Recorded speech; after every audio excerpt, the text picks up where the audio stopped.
गांव में एक अत्यंत डरावना मकान था जिसकी कहानी गांव के हर निवासी के दिलों में बसी थी।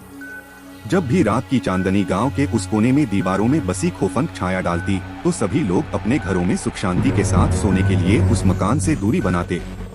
एक दिन गांव का एक युवक नाम अनुराग उत्साह से भरा उस मकान की तलाश में निकला। वह अपने मित्रों से भी कहा कि उसने मकान की रहस्यमय बातों को खोजने का निर्णय किया है। उसने अकेले ही उस मकान की ओर प्रस्थान किया। अनुराग का दिल धड़कने लगा जब वह मकान के पास पहुंचा।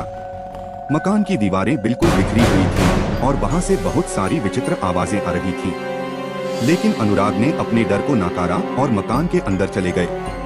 मकान के अंदर की स्थिति भी बिल्कुल भयानक थी। एक अंधेरे कमरे में उसने एक पुराने लकड़ी के टोकरे पर बैठे हुए पुराने और भंबर चित्र वाले व्यक्ति की तस्वीर देखी।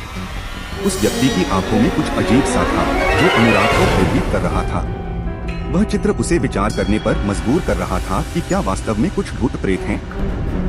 अनुराग को उस चित्र से हटने की चाह बनी, लेकिन जैसे ही वह चित्र की ओर मुड़ा उसने देखा कि वह चित्र खाली हो चुका है।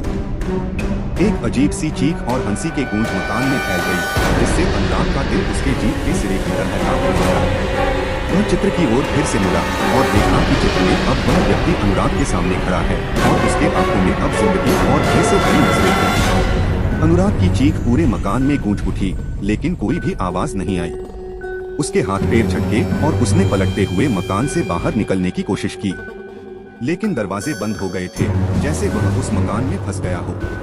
उस दिन के बाद अनुराग कभी भी वह गांव के उस कोने को छूने का प्रयास नहीं किया, क्योंकि उसका अनुभव उसे यह सिखाता रहा कि डरावने मकान का रहस्य कितना अत्यंत भयानक हो सकता है।